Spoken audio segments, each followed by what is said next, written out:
Welcome to today's Lucky RootsMagic webinar. My name is Michael Booth and I am Vice President of RootsMagic and one of its developers. Also with us this evening is the Roots Magician himself, Bruce Busby. And Bruce, of course, is the President of RootsMagic and its author. And many of you probably checked your email last week and got an unexpected surprise, the announcement of RootsMagic 7. And we've been working very hard in our secret labs to finish the newest version of our prized genealogy software. And tonight, you're going to be the first to see a public demonstration of its new features like WebHints, DataClean, File Compare, easier online publishing, and more. And you'll see for yourself why Family Tree Magazine named RootsMagic the best all-around genealogy program for both casual and serious genealogists. And we would like to start out tonight's webinar with a quick poll. Okay, and the poll is, what new feature in RootsMagic 7 are you most excited about? You can choose between WebHints, DataClean, File Compare, QuickGroups, or Publish Online. Okay, and here are the results. 38% of you are most excited for the WebHints, 24% for the DataClean, 23% for the File Compare, 11% for the Publish Online, and 4% for the QuickGroups. So an interesting spread there. And with that introduction, I will turn the time over to Bruce. Now we have a lot to cover with all the new features in RootsMagic 7, so I want to just jump right into this. Now, this webinar is going to be an overview of features. You'll learn a lot, but we are actually going to be doing short videos on each one of these individual features down the road in the future. So just be aware that what we're doing right now is going to be kind of an overview to show all the great new features that we've added in version 7. So the first thing I want to talk about are the web hints. I think that was the highest interest on the poll, so let's go ahead and start with that.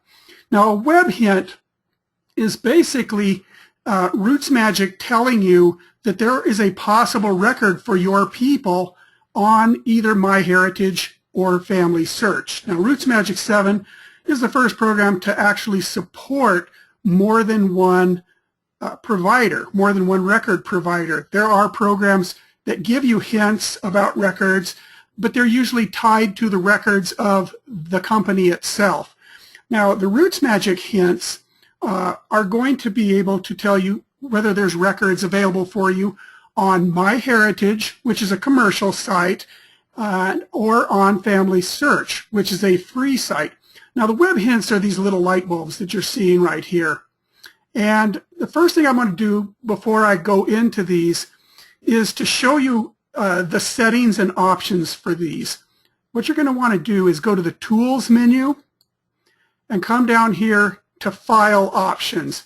And these are file options because you can turn them on or off for individual databases. So if you have more than one database, you can use them on some and not on others. And what you're going to want is the Web Hints category here.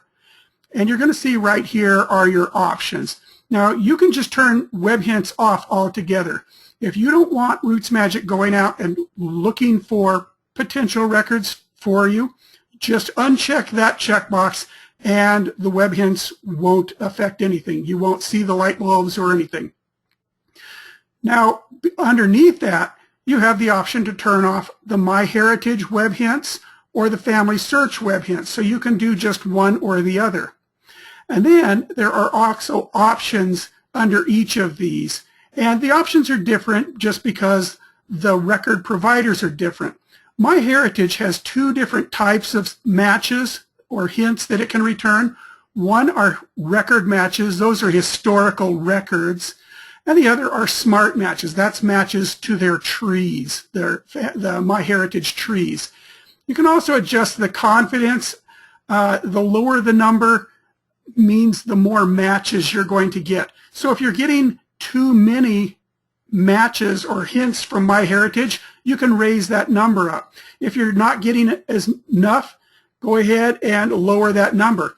Keep in mind that if you lower that number, there's less confidence that they really are your person. 10 is a very good number for this. The FamilySearch WebHints is going to ask you for your FamilySearch username and password. FamilySearch requires you to be logged in order to see these hints. So when you first start, this will be the first thing you'll want to come in and do, is come in and enter your FamilySearch username and password. Otherwise, you won't see any of these web hints for FamilySearch. When you click on it, you'll only see the MyHeritage ones. So let's go ahead and jump in. I'm going to go ahead and click on the little web hints for Heber Thomas Booth. When you do that, you're going to see hints. In this case, there's FamilySearch. Now, sometimes if I close back out, wait a second and go back in, you'll see MyHeritage. He actually does have some MyHeritage hints. Sometimes it takes a little bit of time for those to show up because RootsMagic is doing these web hints in the background. So if I click on one right now, I didn't turn those off, did I? I assume I didn't. Well, let's go ahead and start with the FamilySearch ones. RootsMagic will be working on the MyHeritage hints in the background. So right now, RootsMagic is showing me that on FamilySearch, I have 14 possible records, and 6 of those are pending. And what that means is that those are hints that I haven't decided or have not been decided, other people haven't decided, actually belong to this person or not. Once in FamilySearch, you actually add the source to a person, then it becomes confirmed. Or if you say this source doesn't belong to this person, it gets counted as rejected. So I'm going to go ahead and click on this FamilySearch hints, and you'll see that RootsMagic is going to divide these up by pending hints, confirmed hints, and if there were any rejected hints, there would be a section for rejected hints as well. And it's going to show you how good of a match FamilySearch thinks that particular hint is. Now, if I click on any of the pending hints for FamilySearch, what it's going to do, it doesn't really matter which one it does, what it's going to do is it's going to take me to a page with all of those pending hints on FamilySearch. So here we are loading up the hints, and go. Okay, it's going a little bit slow right here. FamilySearch is going a little slow. Okay, but here are the pending hints. And you can see it gives you information about what the hint is, some details about it, people or relationships that might be in that. And I can then click Review and Attach. So if I actually want to see one of these records, I can click on Review and Attach, and FamilySearch will then take me to the page where it's going to show me that record, and it's going to show me my person that I've hopefully found. And from here, once it finally loads, it's going to give me the option of attaching this record to this person. Okay, there we go. So it's going to give me the option of attaching this record to this person. And from here, I can view information about the record, or I can view the image itself if there happens to be an image for that record. Okay, I can hop out of here. And like I say, that's the pending hints. So pending hints take me to a page where it just shows them all, and I can go in and attach them. Confirmed hints, these are hints that have actually already been attached to the person, will actually take me, rather than to a batch of hints, will take me directly to the hint or that record. And so here's one, Utah death certificates. If I click on this, it's going to open up FamilySearch and take me directly to that particular record because it's been confirmed. It's not up to me now to either confirm or reject it because it's already been shown that it belongs to Heber. And so as I scroll through here, I can see the various information about it. I can see a citation for it right here. And if there is a document, I can come up here and say, view the document. And when I click on view the document, it's going to take me right to that document, and I can go up and I can zoom in, and I can see here's a death certificate for Heber T. Booth. Okay, so I can go ahead and do that. Now, when I go back to this citation right here, if I want, I can select that citation and copy it. So I can right-click and select copy. And once I've copied that to the clipboard, one of the things you'll notice is on our WebHints screen, we have a button, Edit Person. And so I can actually click on Edit Person and paste, go into the source, add a source right here, and go into paste, and I can paste that citation. I can paste that citation right in from here. I don't have to back out of this and go back into his edit screen. I can edit it right from here. So I can do that. Now, in the future, it may become possible for us to allow you to click a button and have it automatically bring this source in. Right now, that's not possible because FamilySearch and the MyHeritage APIs don't provide us with that information. But once they do start providing us with that information, we will be able to allow you to just click a button and have it automatically create the source for you if you'd like. Or you could continue to do the copy and paste type of thing. Okay, I'm going to hop out of here. And I'm going to close this up, and I'm going to come back into here. And you can see now I have that MyHeritage. It was doing that in the background. So let's go ahead and click on the MyHeritage hints. Now, I've just been clicking on this just right on the name, and that's fine. If you do that, that's going to bring up the pending ones. You can actually go and click on the confirmed ones if you want to go specifically to those. But I'm going to go ahead and click on MyHeritage. And here are the MyHeritage matches for Heber Booth. You'll see there's record matches. There were 8 of those, and as I scroll down, you can see the 8 record matches. And there's some smart matches, and the smart matches are like MyHeritage family trees. So any of these matches, whether they're smart matches or whether they're record matches, I can click on Review Match to actually see that record. And you can see on MyHeritage, in this case, this one right here, it's a newspaper archive. So I want to review that. And it's going to take me to this screen right here where I can see information. And here is the extraction.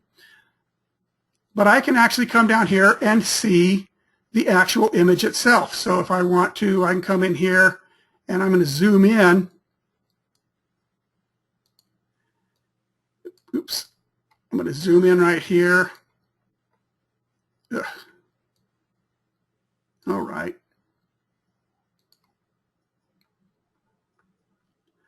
Okay, and here is the actual clipping.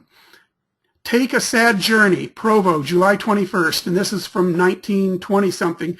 Mrs. Heber T. Booth and her son left Provo today for San Francisco to bring to this city, meaning Provo, the body of Mr. Booth, who died in the Coast City Tuesday.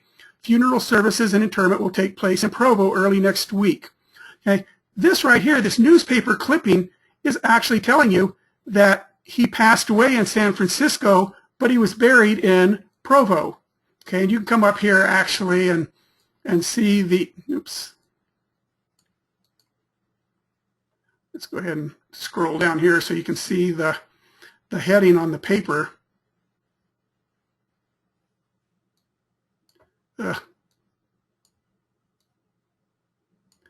kind of hard to do this with this. But there you go, the Salt Lake Tribune, Friday morning, and it has the date. But this particular clipping is going to show you why you happen to have him with a death place in one city and a burial place in a completely different state. Okay, there's a source to help you get to that. Now, I'm going to go back here, and again, I can look at these others. Now, some of these MyHeritage hints are free for you, and they will actually say, you'll see them, they'll say usually they'll say whether they're free, but some of them require a subscription. If you have a subscription, you can log in, and when you go in, you'll see those records immediately. But you can come in here and review a match. So Billion Graves, you can actually see the gravestone if it happens to be in there. Okay, and so the FamilySearch ones, again, those are free, but the MyHeritage ones, some of the hints that you find are free, and some of them you would need to pay for as a subscription. Okay, so that's a quick overview on the web hints. Now you will notice that right here, this hint is yellow and this one is white. The reason for that is if all of the sources or hints have been confirmed or either confirmed or rejected, in other words, you don't have any pending ones that you need to actually make a decision on, then those bulbs will turn white. So if you see a white bulb, you know that you've actually already looked and made a decision one way or the other about those particular hints. Okay, so let's go ahead and move on to the DataClean. And for the DataClean, I'm actually going to switch to a different database. I'm going to switch to this sample database. And go ahead and close this one up. So the rest of these features are going to be done with this fake database. I had to use basically a real database to show you web hints because the web hints, I mean, on this case, I guess it does find some possible hints for fake people, but let's go ahead and show you DataClean. Now, DataClean is a feature that will help you fix or clean up problems with names or places in your database. And all you do is you go up to the Tools menu and you select DataClean. Now, when you select DataClean, you've got your two options. You have Name Clean and you have Place Clean. And it also mentions some of the other tools that we've had before, and you can click to go use those, but we're talking about this specifically. Now, Name Clean, if I click this, it's going to try to clean every name in my database, every person in my database. But I don't have to do everybody. I can actually select only certain people to clean, and I'll come back to that in just a second. So I'm going to go do Name Clean, and when you do Name Clean, there's a bunch of different options. I can have it try to find and clean names that are in all uppercase, improper spacing, punctuation, descriptions instead of names, things like that. I'm going to actually uncheck these two because they tend to give me the whole database in this case. You can also choose to only clean a person's primary name. If I leave this unchecked like I'm going to, it will take a look at alternate names as well. So I'm going to go ahead and click OK. And what it's going to do is it's going to give me a list of all the names in my file that it found one of those problems with, one of the checked problems. And I can just go down through this list and look at each one. So Elizabeth, or I can click on John and I can see John or Abraham. Now, as I look at each one, it's going to show me the name as I have it in the database and the name as it will be cleaned, the given names, the surname, the prefix. Now, this particular problem is, one, it has invalid characters in the surname, and that's those parentheses. And the second is that this is the same as her husband's last name. Now, if I want to not take advantage of all of these, I can uncheck specific problems. So if I uncheck invalid characters, you'll see it goes ahead and it leaves that problem in there. If I say I do want it to check for invalid characters, but I don't care if the wife has the husband's name, you'll see it puts the surname in there, but takes the invalid characters off. So when I decide whether I want to actually clean a particular name, if I want to clean it exactly as it says, I just check that checkbox. And when I click Cleaned Check Names, that one will get cleaned. None of the rest of these will because I haven't checked them yet. But I can go look at them. Okay, right here. I have John, and in the surname field I had Hansen or Johnson. RootsMagic said that should actually be two names. It should be John Hansen, and it should be an alternate name of John Johnson. So John Hansen, an alternate name of John Johnson. So it actually splits those apart for me. Now, the other thing, if I don't want this, I can uncheck that, and it just is going to leave it as is. Now, one of the things that's really nice about this is if I do this and I decide that I want this, but I want a little bit of a change, I can actually go and edit these by hand. So if I say, oh, Hansen is actually Hanson, I can actually change that right there. So I can either accept it as is, I can choose only certain problems. I can uncheck problems I don't want it to fix, or I can go in and just hand edit it directly. So I have all three options available to me. Okay, you also have the ability, in addition to splitting out multiple last names, it'll do the same thing with a first name. Abraham or Abram, it's going to split those apart. Okay, it's going to do the same type of thing here. Here's one, Elizabeth Betsy Mead. It actually says, well, Betsy's a nickname, and so it splits it out into the nickname field for you. Okay, so it takes care of all of those kinds of things. So you pick the ones you want, and once you're happy with that, you say clean those check names, and it cleans them. So those names have now been fixed. So if I go in and ask for them again, okay, I don't see those because they have now been fixed the way I asked for them. Now, as I mentioned, you have an option right here to select people to clean. So I can, by default, do everybody in the file, or I can have it use what are called named groups. And we're going to talk about named groups next, after we talk about place clean.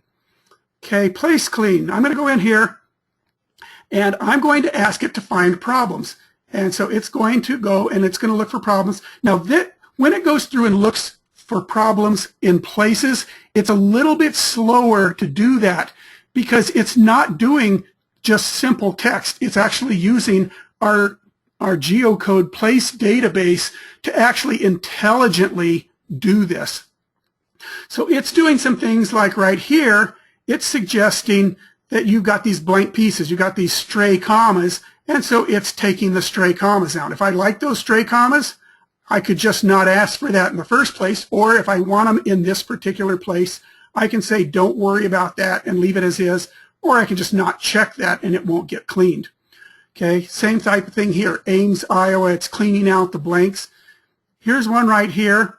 It's, what is it doing? Oh, improper spacing. It's got some spacing in there that's wrong somewhere. There's probably a double space in there. Some of these places, it will change abbreviation. So instead of just SO Wales, it expands it out to South Wales. Same right here. Pembroke, it knows to expand that out to Pembrokeshire. Okay, like I say, it knows how to do that because it's using our geocode place database. It doesn't happen to just know that these random characters expand to that. It's doing this intelligently. Okay, same thing with ID for Idaho and CO. It's expanding out to county for you. Okay, now there's another thing that you can do, and this is really nice, and that is this right here, add or remove country. So I can say add or remove a country, and I'm going to say add a country. Now, if I go back in here, you'll notice that I have some of these places with no country, without United States. And I have some places that have U.S.A. And I might have some that have USA, and I might have some that actually have United States. So I'm going to come and say, I want to add United States. Okay? And that's all I have to do. And this is not limited to United States. I could pick Denmark, I could pick England, I could pick whatever country I want. I could say USA. And when I say OK, what it's going to do is you're going to notice that places that didn't have a country, it's added it to United States. Places that had U.S.A., it knows that you want that to be United States. So it's not just tacking United States on the end of U.S.A. It's smart enough to know you've got USA, you just have it in a format that's different from what you want. So if you want to go through and change all of your USAs to United States or your United States to USA, you can do that simply with this particular tool. Okay. There's other options to, if you end up with brackets in it, you can have it replace brackets with other things.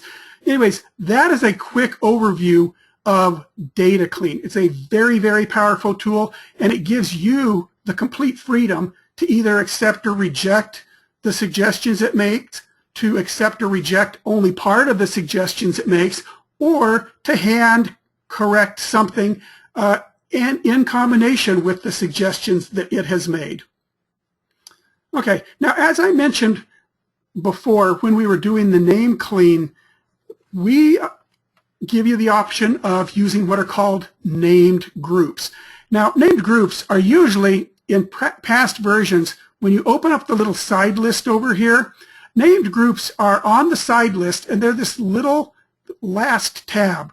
And a named group is basically where you go and select a group of people and you give that group a name. So for example, I went into named groups here and I had created a group called Civil War and selected certain people for it. I created one called Found in 1890 Census and another one called Verified. Verified is a useful one if you've got a database and you're doing some kind of validation on each person and you want to mark them as verified. As you do that, you can create a named group called Verified.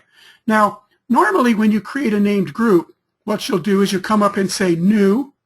RootsMagic will bring up a list of everybody in your file, and then you can go mark people one at a time by checking them, or you can say mark a group, and you can mark ancestors or descendants or everybody, or you can select people by data fields.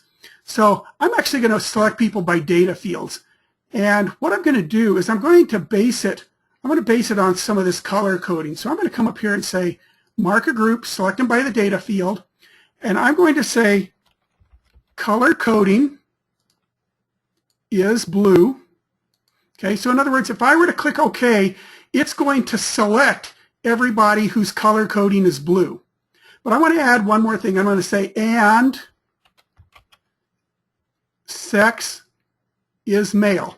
So in other words, any male person in my database whose color coding is blue, I want to select them. I'm going to click OK, and it went and marked 5 people. And I could go down through here and look and verify that. But every male whose color coding is blue has been checked, and I'm going to click OK, and this is where I can give that group of people a name. And so, of course, that's going to be the blue man group. Okay, so now I have a blue man group, and that is a named group that I can use in reports, when creating GEDCOM files, when doing most anything, including those named groups. Now, in the past, if I needed to add somebody to a group or take somebody out of a group, it was a pain. And I had to actually go over here, I had to select the group, I had to say edit that group, and then I had to go find them in the list and check them or uncheck them if I wanted them out of the group, and click OK and close. And that's how I could add somebody to a group. Well, what QuickGroups are is a great new feature that we've added. And let's say I want to add Howie to a particular group. Let's say I wanted to add him to the blue man group, even though he doesn't happen to be blue. Let's say we wanted to add him to that. Well, instead of doing it the old way, I'm just going to right-click on his name and select QuickGroups. And RootsMagic's going to show me all the groups I have, and I can just add him to the blue man group. I can also add him to Found in the 1890 Census. I can check or uncheck anything I want, click OK, and that's all there is. He is now, when I do that, go back in, you'll see he's in those groups. So that makes the having a group like Verified, where I'm going through my database and doing things one at a time and want to just quickly add the person to a group or take them out of a group, it makes it very quick to be able to do that. Now, I can also, from here, click on Manage Groups, which is going to bring up that same screen where I can add new groups. So if I'm going into the QuickGroups and want to add a group real quick, I can do that very quickly right from there. Okay, so those are QuickGroups. Okay, now let's go ahead and go into Compare Files. Now, Compare Files is a feature. It probably was the most difficult feature for us to actually put together, and it's a feature that is going to be a work in progress. In other words, it's very, very powerful right now, but there's a lot that we're going to be able to do with it in the future to make it even more awesome. And what Compare Files does is lets me take the current file I'm in and select any other RootsMagic file and compare them together. Now, this is really handy if you happen to stumble across another copy of your file and maybe you've been entering data in 2 different databases and you're just like, oh, I have no idea what is in one file and not in the other file. So I can go ahead and this is the file. This is my main file I'm working on.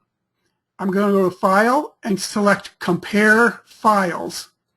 When I select Compare Files, I can either select a file using the Windows dialog or to ask it to let me find a file. I'm going to select that. And this is the one I want, Sample 2. And RootsMagic is going to open up and show me my compare files. Now, you'll notice what it's doing is it's showing a percentage of match. It's showing the names in the file, my current file, sample, and it's showing a list of names, possible matching names in the file I'm comparing to. Now, I can sort on any one of these. If I want to sort by the match, I just click on that column.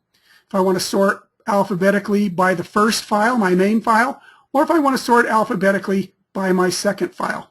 Now, you'll see some places, some people will have a match percentage of 0, and that's usually because there's not a copy of that person in the other file, or at least there's not a good enough copy for RootsMagic to determine is the same person.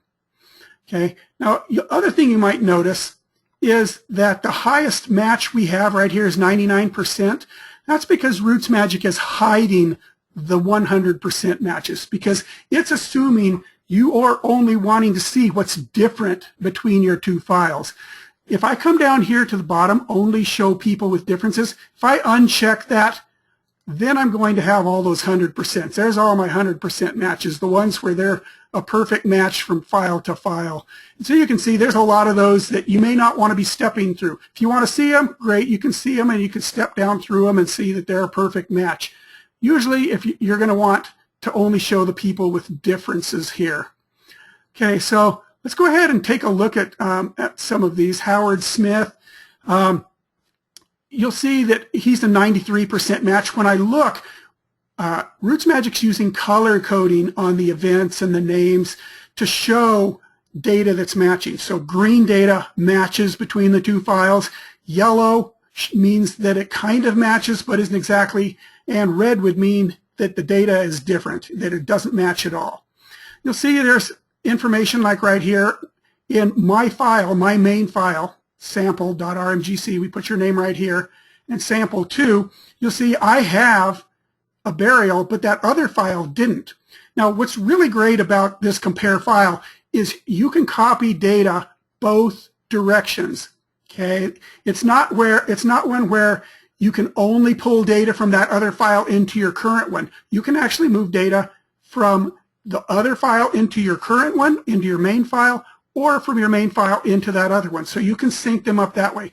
So right here, I have a burial that file doesn't, so I'm going to go ahead and check that. It asks what I want to do. There's only one option in this case. That's add it as a new burial over here. If I had another burial over here already, but the data was different, I would have a second option that would say replace the one that's already there. So I'm going to click OK, and I've just now moved that fact over it, or copied that fact over into that other file. Okay, so I can easily get data back and forth between two people just by looking at this. Now, if the person has notes or sources or media attached to their general record or to their events, you're going to see little icons right here. So I can see right here for the birth, I have a note that's not over here in that other file. If I click on that, it's going to show me that birth note right here. And on the other database, I don't have a birth note. I have two options. In this case, it's going to be the same thing. I can replace the note that's already there, or I can append it to what's already there. Now, append doesn't make any difference if there's nothing there. But if you already had a note here and you wanted to add this note to that, you can click append. I'm just going to say replace it, and you'll see now I have that note over here. I have that same note in both files. Okay, and so if I click on over here, then I can move or replace or append the note over to the main database. Same thing works with sources. If I click on sources, I can see that I have two sources in my main file, and I only have one of them, and it happens to be that same one in that duplicate file. If I want to see information, I can look right here, and I can see that source. And if I decide, oh, I want that moved over, I check it, and I can check multiple sources. So any sources I want to move into the other file, I copy them over. And so now over here, I now have both of those sources over in that duplicate database. Same thing happens with media. If I click on media, I'll see the media items that are on both. And again, I can click on it and see the actual picture. I can see the caption and description. I can see who is tagged with that. And I can copy media back and forth from a fact to fact or from person to person. Now, let me go ahead, back up to here. In a situation like this, where you have a person in one file but not in the other, when you select that, you're going to have a new button right here that says copy to the other file.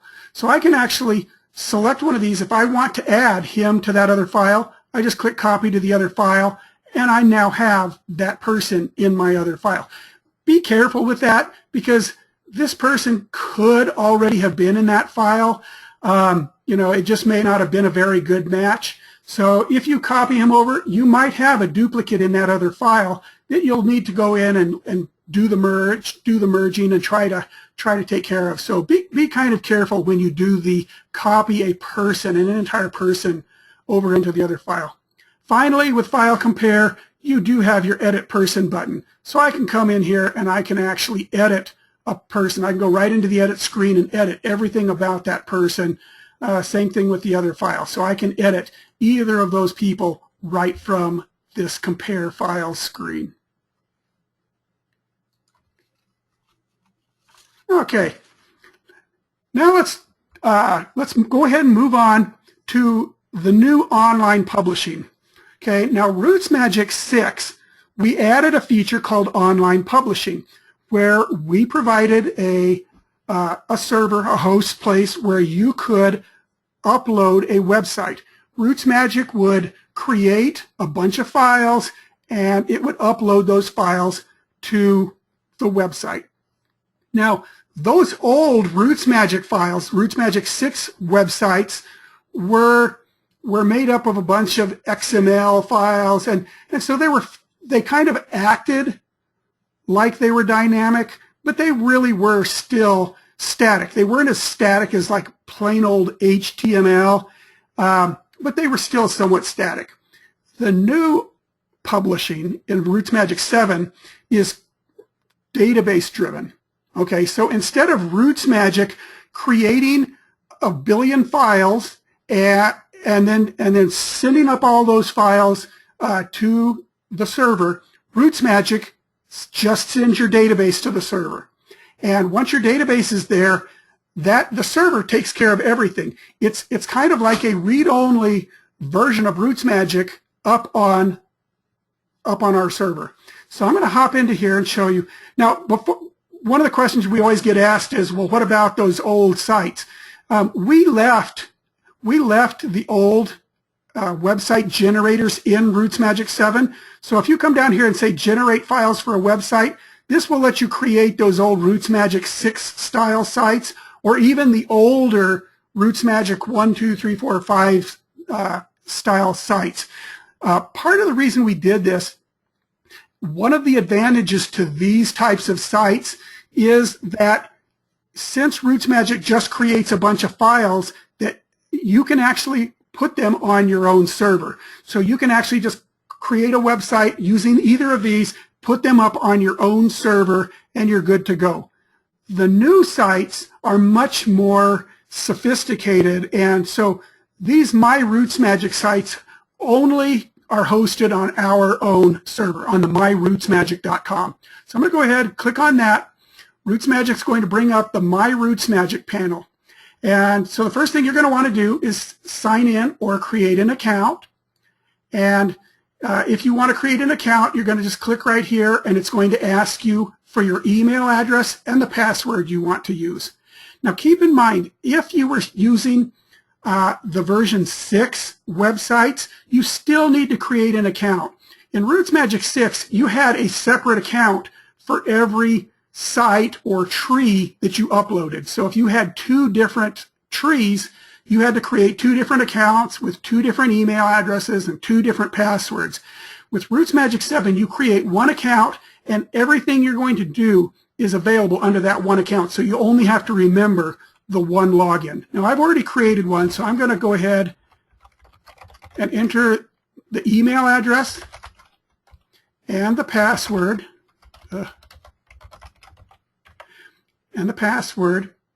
And if you forget your password, you can always click that, and they can email you. It'll automatically email you a thing to reset your password. And I sign in. Once I sign in, it's going to show me any trees that I have. Now, when you first get onto RootsMagic 7, you're not going to see any trees here. Okay? And so the first thing you're going to want to do is click to publish a new website. Okay, so I'm going to go ahead and do that. Let's just go ahead and create one. Click to publish a new website. You enter the tree name. This is going to be part of your website address, the tree address. It's going to be myrootsmagic.com/ I enter here. So if I enter sample2, you could enter Smith or Smith family or our family, whatever, as long as it's not taken by somebody else. Okay, then if you want to check the availability, make sure that name's available.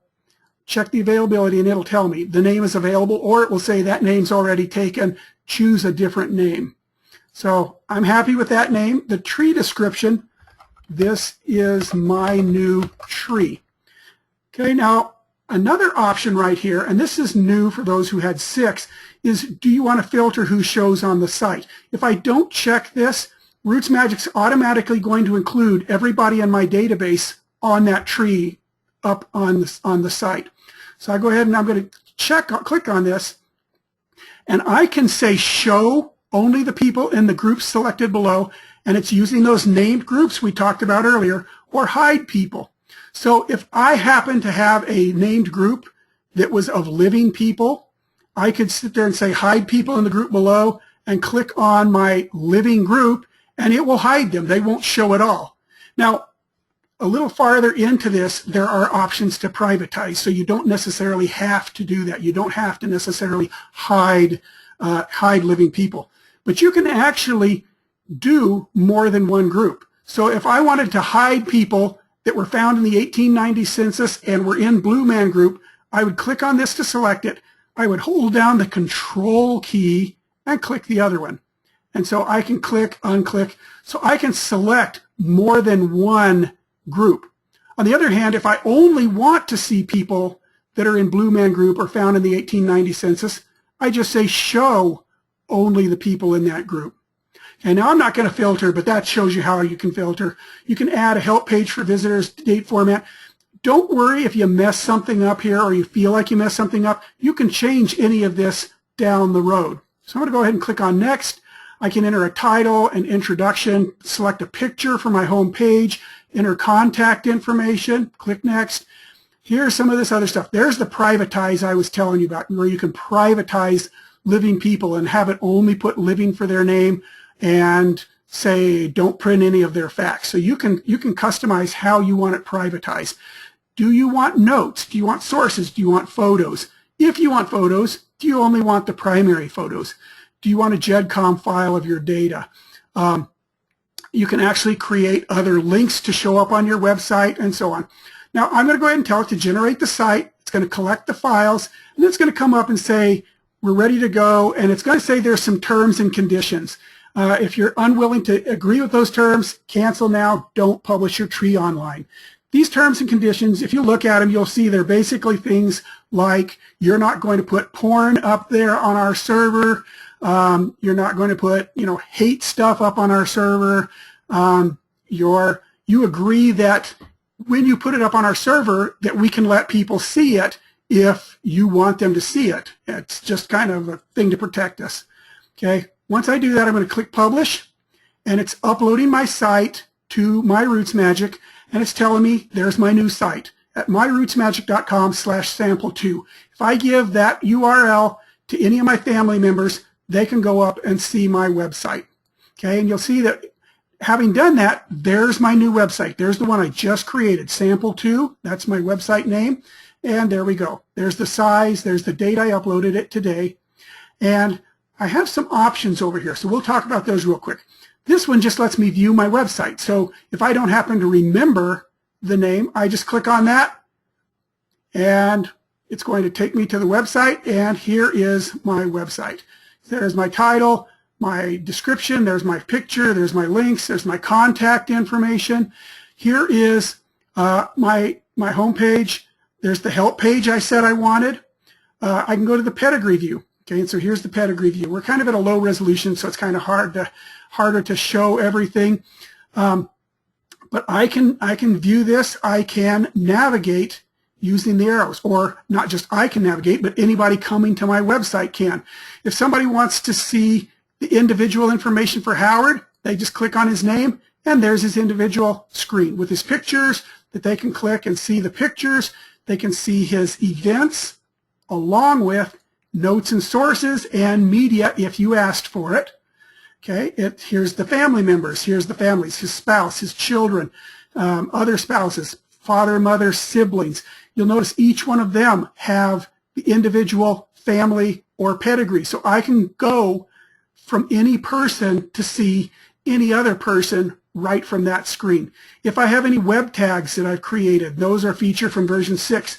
Those will show up as well if I've asked for those, and I can click, and that can take me to sources on other sites.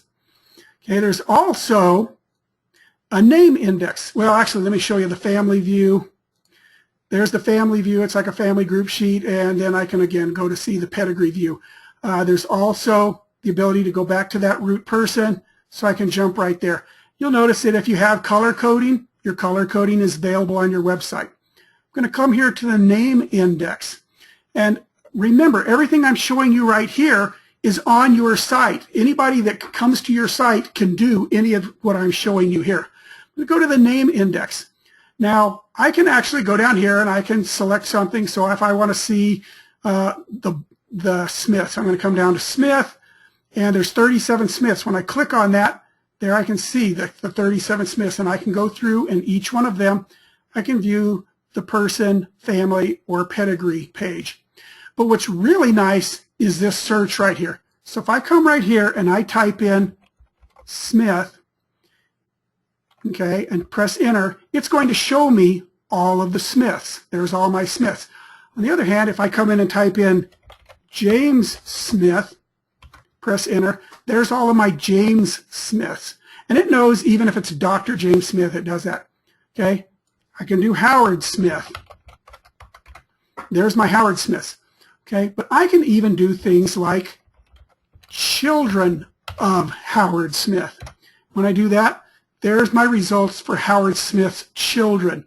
So it's very powerful, this search. It's not limited to just hardwire, last name, comma, first name. It's a very powerful search that will give you the ability to do those types of searches. Okay, going to go ahead and close out of this. Okay, so we're back to my MyRootsMagic screen. Okay, what we did is we looked at the site and kind of showed you an overview of what was on the site. Now, let's say that I've made changes to my data. Okay, I've gone in and I've added new events, new people, whatever, and I want to refresh my database. I don't want to have to redo that title and the description and all that homepage stuff. I don't want to do all of that. That's what this little button is for. It basically takes my database and re-uploads my database, but leaves all my settings the same. And it'll tell you that. When you do that, it'll show you it's about to replace the database for your website with this one. Okay, this is very important. Make sure this is the correct database for that website, because these websites can be made from multiple databases. If you have 3 different databases, you can create trees and upload those trees from each one. So make sure that when you click republish, that this is really the database that you want to replace the one for that tree. Okay, the little gears, this is your website settings. If you remember all those settings that I did when I created this site, if I click on this, what it's going to do is it is going to take me to my settings for that site. And you'll see it's actually up there on the server. What that means is I can go change details about my website without having to step through and go through that wizard and upload my database again and pick all my various options. I don't have to do that to change settings. If I decide I didn't want that help file, I can just uncheck that. I don't want that help file. On the home page, if I decide I want to change that introduction or the title, I can come change the introduction for the title. Now, the little field is kind of tiny, but if you click right there in that corner, you can actually stretch that out. And so you can actually come in here and say, you know, this is my new introduction. I can change that right there and then come down here and say save it. If I want to change my email address, change it, save all the settings. I can come in here and reset it, which will pull back all the original settings that I had. Okay, privacy. This is where you can choose how you want privatizing. So in other words, when you privatize, when you first put your website up or your tree, if you didn't privatize it and you decide later, yeah, I really should have privatized it, you can come in to this privacy tab, turn on Privatize Living, and change those without having to go through and re-upload your whole site again. Okay, you can also change the various, you know, what you want showing. Do you want notes to show, sources? Again, in the past, if you decided you didn't want your notes showing anymore, you had to go back and regenerate the website. Here, you just come and say, nope, don't want to show notes, and save it, and now your notes are not going to show on your website. Filtering. There's your names, your named groups. If you want to change who you're showing or not showing based on those name groups, you can come change that right here. And those other links, if you ever want to add new links to your home page, you can do that as well right here. You can add those. The last thing, and this is one of the most popular requests we had on the websites, is under privacy. And right now, if I were to go to myrootsmagic.com/sample2, okay, as you can see, it goes to that website. We showed you that before. Anybody that knows that website address can come up there and can see that. Okay, well, let's say I don't want everybody to see it. Let's say I only want certain family members. Well, I can say make the site private, and I can say the password is my password. Okay, I'm going to go ahead and save that. Okay, now I'm going to have to sign out here, and I'm going to actually drag this off to the other screen before I sign out. I'm going to do that where you can't see that, because when I do sign out, it shows all my, it takes me to a page that shows all my registration keys, and we're not going to do that. So once I've signed out, it takes me to a page like this. So now, when I go to that web page and want to look at that web page, okay, there we go. That web page is now password protected. So somebody is not going to be able to just come and view that website if you don't want them to. They're going to have to come here and they're going to have to type my, oh man, did I call it password? I think my password, and then log in, and then they can see it. So the only way they can see that site is by knowing that password. If I decide that I don't want that, password anymore, just go into the website settings. It's going to take me to that page where I can click on the privacy tab, uncheck that, and my password is, uncheck that and remove that password, and now my tree is once again public. Okay, finally, if I don't want that tree anymore, just click on the little X. It'll remove that site, delete it, yep, and now that site's gone. When you delete a site, the name for that site becomes available again. It goes back to where it's available for other people. So if you have a site that you want to keep that name, you're better off doing the republish or going and changing the settings. Don't delete it. You don't necessarily delete it and then try to create it again, although you can do that. But if somebody grabs that name in between when you delete it and when you recreate it, then you will have lost your name.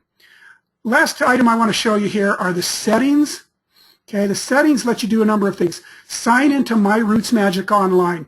When you do that, it's going to take you to a login page online up on your browser. You're going to use the same email and same password that you did to log in here, and it's going to take you into a page online. It's going to show you these various websites that you have. It's going to show me my 2 websites here. It's going to let me adjust the settings. It's going to let me do all of those kinds of things. But in addition, it's going to show me all of my registration keys.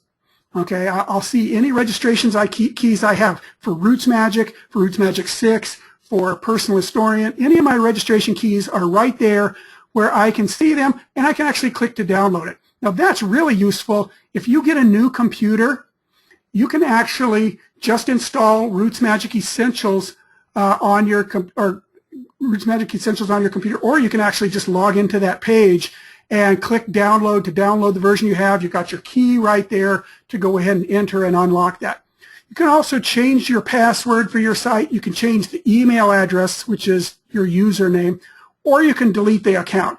If you delete this account, it's not reversible. Everything's gone. And the only way to get back is to go back in to once you've signed out, is to come back in here and click Create Account and click and create that new account again. Okay, just 3 real quick things we're going to, last items we're going to show you. One is import lists. Okay, I'm going to come up here and I'm going to create a new file. And I'm just going to call this my new file. I'm just going to create a file called my new file. Okay, and it's right here. And with this new file, if I go up to lists and I look at the source list, of course it's empty.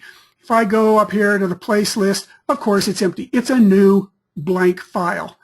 But sometimes you may have created another database where you've created added a bunch of sources that you're going to want to reuse.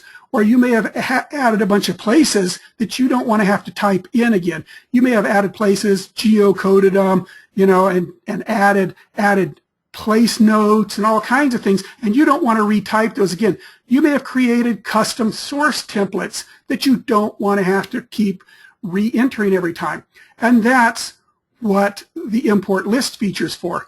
I can select this file. I'm going to go up here to File, and I'm going to say Import Lists. When I do that, it's going to, again, ask me to select the other file that I want to import my lists from. And I'm going to pick, there's my new file. There it is right there. And this is the other one. This is my sample 2 that has all of that other stuff in it. I'm going to open it. And RootsMagic is going to ask me, which lists do I want to import? Okay, and I'm just going to import a couple just to kind of show you. But if I created user-defined fact types, if I have media items, repositories, I can leave checked whatever I want. I'm just going to show you places and sources. So I want to pull in the places and the sources from that other file. Click OK, and that's all there is. My database is still blank, still nobody in there, but when I select this database and go up to lists and go to the source list, there's those sources. I've pulled just the sources from that other file in and just the places. So there's my places that were in that other file. Okay, now you could use file import to import those lists into an existing database. Be careful with that though, because if you've created sources and some of these other things already in your new file, when you import them from another file, you could potentially end up with some duplicates. If there's even a little bit of difference between them, you could end up with duplicate source templates, duplicate sources, whatever. Like I say, it's mainly intended for kind of jump-starting a new blank database. But if you want to pull it into an existing database, make sure you make a backup before you do it, because there may be stuff duplicated that you weren't anticipating there to be. Okay, let's go ahead and get rid of that file. Next item I'm going to show you is one of the new features we've added in backup. This has been another very popular request. When I go to do a backup now, in version 6, we added the ability to back up to Dropbox, Google Drive. So you may not have noticed that those were there, but those were already there. What's new is backup media files.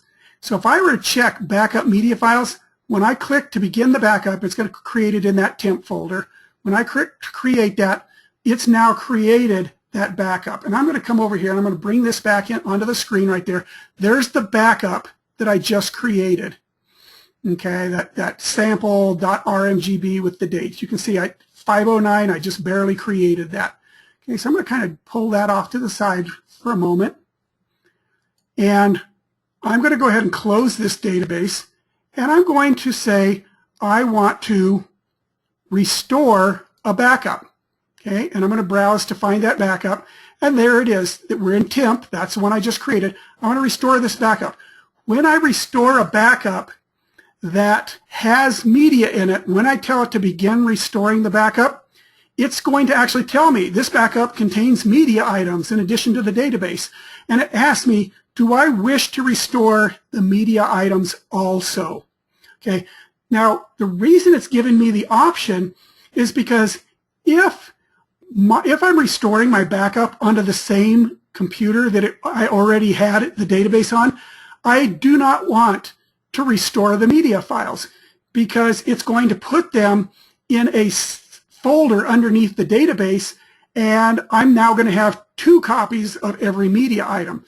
Okay, so if my media items are already on that computer, just say, no, I don't want to restore the media items. It'll restore just the data part, and it'll point to the existing media items that you already had.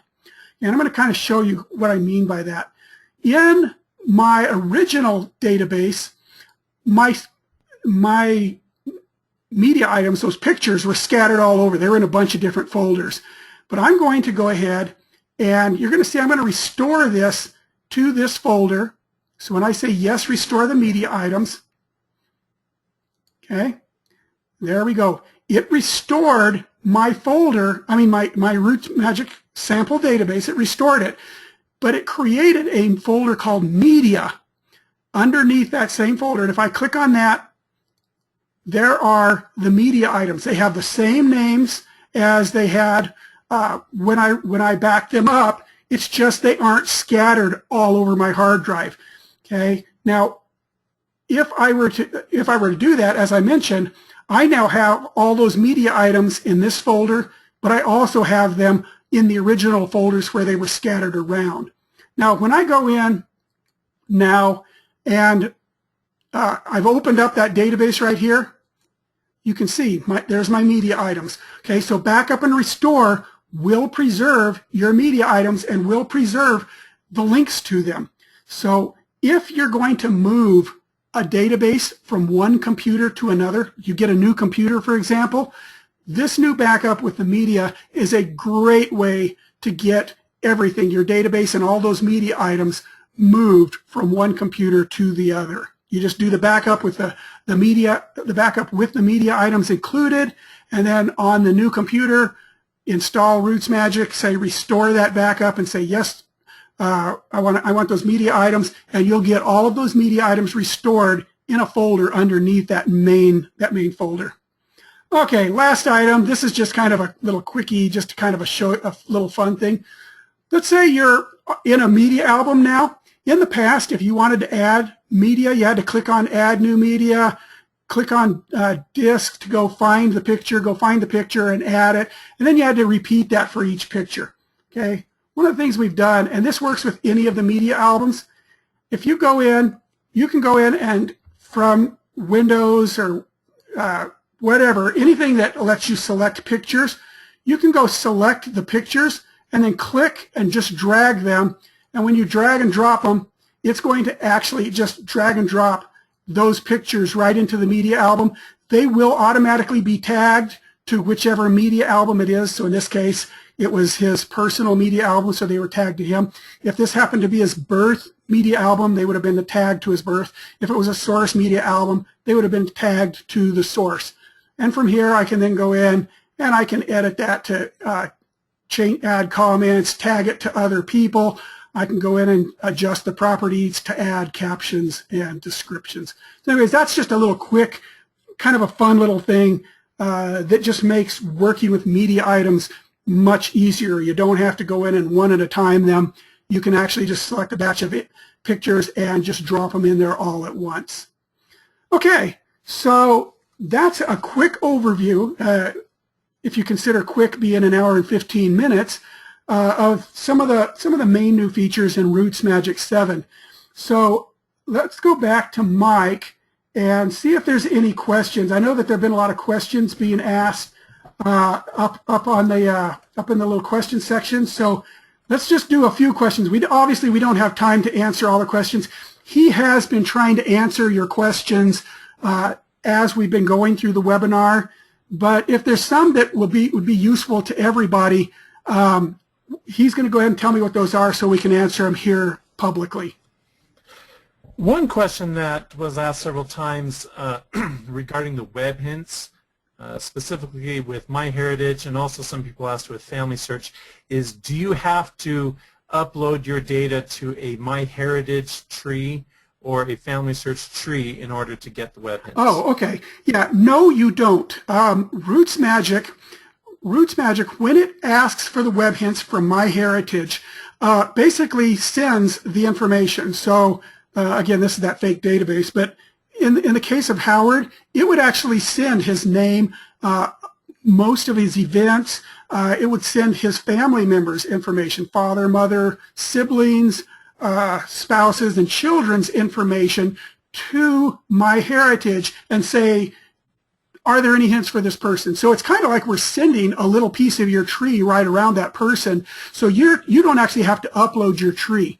Now, that being said, the first thing people think is, if you're sending all that information to them, are they going to save it and add it to their tree or whatever? The answer is no. And in fact, if you go to the tools and the file options and come down here to the WebHints options, you'll notice there's a thing right here. It says Learn About MyHeritage Matches and Privacy Policy. If you click on that, it takes you to this screen, and it right here tells you right here, the information passed to MyHeritage, in other words, that information we send to MyHeritage for that little piece of the tree, is never used for any other purpose and will never be displayed, sold, licensed, or used in any manner whatsoever. What MyHeritage does is as soon as they get that information and get that the hints for that, they throw all that information away. So you don't have to worry about your data showing up and being sold or something. That was something that we really wanted in there, and they were happy to put that in there. So any information that we send to get those hints is not collected by them for any reason. Okay, next question about the WebHints is, do you need a subscription to see it? And also, if you have one of the free LDS subscriptions, will those work? Okay. For the MyHeritage, you will see the hints. You'll see the little light bulbs and the hints show up for MyHeritage, whether you have a subscription or not. If you have it checked, if in those options, if you told it you want to see them, you will see the little light bulbs and the hints for that. When you click on those hints, what will happen is it will list the hints, and some of those hints, it will show those hints are free. And you can actually see those. Now, those will be hints on things like Find a Grave, things like that, where the sites are free anyways. MyHeritage just indexes them and helps you actually find those. And so those types of hints and records are free. You can click and go through and see those records completely free. On records where MyHeritage basically has to pay for the records, had to pay to get the records to digitize, yes, those you would need a subscription. And so to actually see any more detail, you would see the basics. You'd see, oh, such and such census or such and such newspaper clipping or whatever. If you have one of the LDS specific subscriptions, then you should be able to see, you should be able to get in and access those records from that subscription. You just have to make sure you're logged in. On FamilySearch, you don't need to have a subscription, but you do need to have a login. You do need to have an account. And in fact, you have to have the account to even see that there are hints. Okay, so in other words, if you don't put in your login and your password in those options for Family Search, you won't ever see Family Search hints. If a light bulb is there and you click on it, you're going to only see the MyHeritage hints. Now, once you have that account and have done that, then obviously you don't have to pay, because those hints are free to view. Okay, was there another part of that question? I think that was it. That was it. And then there are questions of, will you have WebHints for X, Y, Z? Oh, okay. Right now, the WebHints we provide obviously are for Family Search and MyHeritage. That's because those are the two sites that have an API that they share with other companies. Find My Past is working on an API. They tend to have a lot of British, UK records. They're working on an API. We don't know the status on that. Ancestry has an API, but they won't share it with anybody. So if they ever decided they wanted to share their API and let us access it, they would. We would like to see, obviously, RootsMagic be able to provide WebHints from multiple providers. I mean, that's what we're doing. As I mentioned, we're the only ones that actually have a multi-provider WebHints right now. We aren't in the data business. We don't sell data. We don't collect data. So we're not competitors with the data sites. So we're hoping that they're going to become more open with us. The extension of that is the ones that do have APIs. Right now, the APIs are for finding hints, finding records, but they don't currently have the ability to send the record information back to us to let you easily just click and add it into your database. There are ones that are working on that, and so once they provide support for that, we will provide support for that round trip as well. Okay. Okay. Any other questions? Questions on the online publishing. Basically, is there a restriction to the number of sites you can have or the size of the sites? Okay, that's a good question. Currently, the number of sites is limited to 10. That should be enough for most people. We could have made it unlimited. We just didn't want people going in and squatting on names. In other words, going in and taking MyRootsMagic.com/whatever names that they weren't going to use and just squatting on them. The total size currently is 100 megabytes. And so you can divide that between those 10 sites any way you want. You could have one site that's 100 megabytes, or you could have 10 sites that were each 10 megabytes, or kind of anything in between. That total limit, we're hoping to increase it in the future. Since these sites are so new, we do not have a good handle on how much it's actually costing us for this server space, because even though we're making this space available for free to our users, we have to pay for it. It's not free for us, so we have to pay for it. So we have to kind of watch over the next couple of months and see how much it's actually costs. And if it's reasonable and it's not bad, we'll look at increasing that in the future. It's very easy for us to increase that size. It doesn't require any hard work on our part. It's just changing a number. But like I say, it all depends on how much it's actually costing us to do that. Okay. There were a lot more questions, but those were the big ones that were asked multiple times by multiple people. Okay. So anyways, like I say, we are going to be doing short videos that are going to be on RootsMagic TV. That's RootsMagicTV.com. It's a YouTube channel that we have. If you go to RootsMagicTV.com right now, you'll find a bunch of little short 8 to 12 minute videos on how to do specific topics. We're going to be doing little short ones on each one of these topics so that you can go back in. This webinar will also, it's being recorded, so it will be available in the next day or so up on rootsmagic.com/webinars. And I'd like to thank you for joining us. I'm going to turn the time back over to Mike here because what we want to do is do this little poll again, the little poll that we had. We're going to kind of do the same type of thing so that we can kind of get an idea of are your expectations now about these features the same, or did they change a little bit during the webinar? So again, thanks for joining us, and stay tuned for the poll. Okay, so things have changed just a little bit. WebHints is still number 1 at 38%, but we have a tie for number 2. DataClean is 22%, and Publish Online is at 22%, which is interesting because Publish Online was a bit lower before the webinar. And the next is File Compare, followed by QuickGroups there in the end. So that's very interesting. We appreciate your feedback there. And thank you for joining us, and we'll see you next time. Have a good evening.